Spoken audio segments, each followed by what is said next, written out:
أنا القرآن رباني وعلى في الورى شاني. أنا القرآن أدبني، أنا القرآن نقاني. أنا القرآن أدبني، أنا القرآن نقاني. أنا القرآن يسري في شراييني ووجداني. أنا نبض بحفاظ جليل القدر والشان، لهم نور يعانقهم يضاهي شمس أزماني. من امروز خوشحال هستم که در این محفل نورانی و قرآنی قرار دارم و این کمال خوشبختی برای هر مسلمان هست. حفظ قرآن، در راه قرآن رفتن، در راه دین قدم گذاشتن، به خاطر الله کار کردن، وقت را گذاشتن، این کمال افتخار و کمال خوشبختی برای یک انسان هست.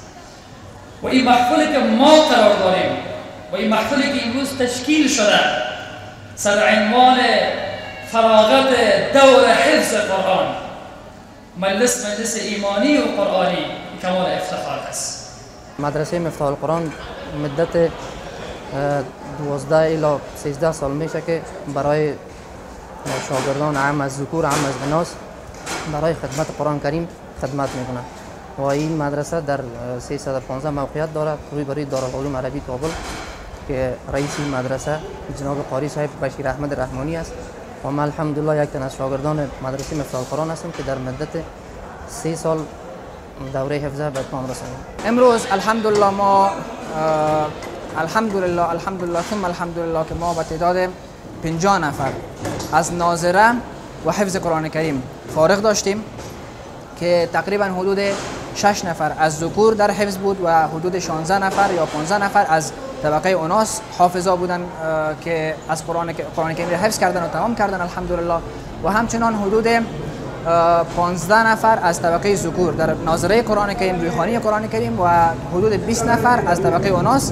در ناظره و رویخوانی قرآن کریم فارغ شدن امروز الحمدلله. وجوه في هدايتهم منار لكل حيران، لطاف في تعاملهم كمثل الورد صنوان، تعانت في الدنا أيدي لهم زرع بأوطاني، لهم غرس بفردوس رعاه المنعم الحامي، رعاه المنعم الحامي.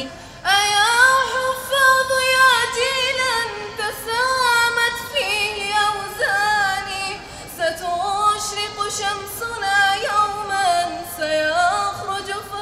سيخرج فجرنا الغالي، ونمضي نصعد الدنيا ويعلو ذكر قرآني. کسی که حفظ میکنه قرآن عظیم‌الشان را قرآن کریم بر از اون نور در قلبش قرار میده که به وسیله از او یعنی از تاریکی ها نجات بیابه و رهیاب میشود و قرآن کریم خواندنش ثواب و نیکی داره. یعنی هر آیه که رسول اکرم صلی الله علیه و سلم میفرماید که هر کلمه قرآن عظیم‌الشان یعنی هر حرف قرآن کریم 10 نیکی داره که برابر به 10 حسنه میشه.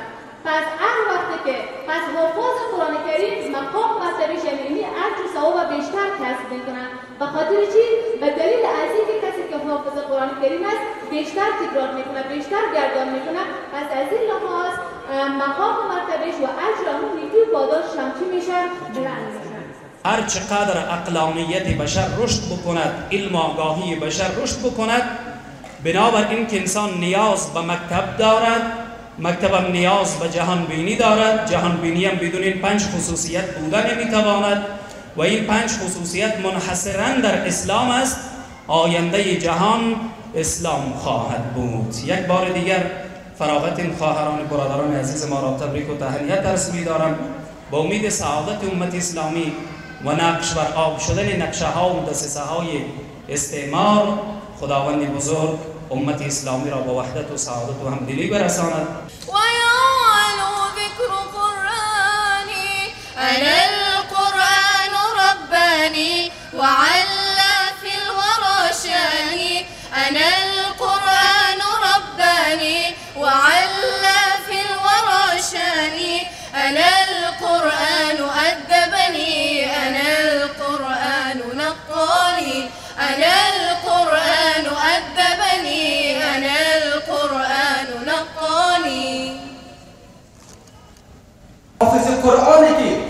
اسلام باشد باور بکنیم که بهترین حق رعایت میکنه در وقت وکالت مدافع.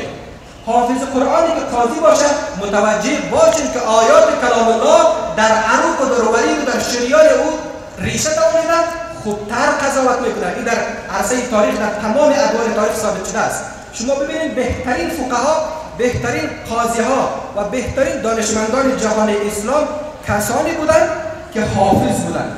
پس بیاییم آگاهانه حافظ قرآن کریم باشیم، آگاهانه فارغ التحصیل باشیم، با کیفیت باشیم، خودمان را در تحت کلمه مخلص یعنی با کیفیت داخل بکنیم. امروز اگر از اسرائیل شهید اسماعیل هنیه شهید اسماعیل هنیه مورد آماج تیرهایشان قرار بتن شهید بگیرن، الا چیست؟ بخاطر گروه تحصیل کردن آگاهانه. باور بکنید، بیایید اعتراف بکنیم به زور دشمن. تا زمانی که به زور و قوت دشمن اعتراف نکرده ایم ما نمیتونیم که ما این را خونسا بکنیم. کسی خوبتر ما این را خونسا میکنه که منشناس باشه. درست است؟ اونها آگاهانه تحصیل کردن، ما آگاهانه تحصیل نکردیم.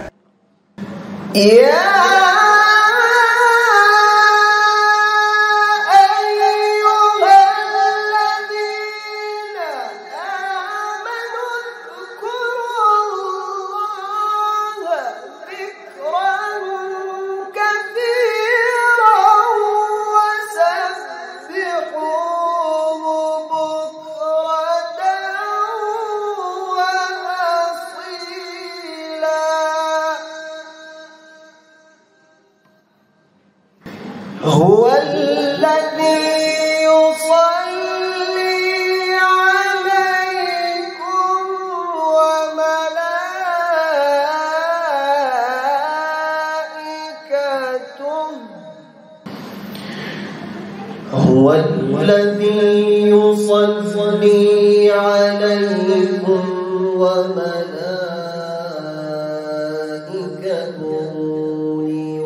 ليخرجكم من الظلمات إلى النور وكان بالمؤمنين رحيما. هو الذي يصلي عليكم وملائكته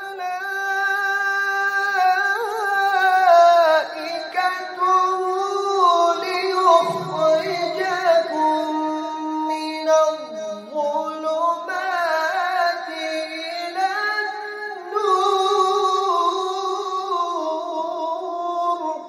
هو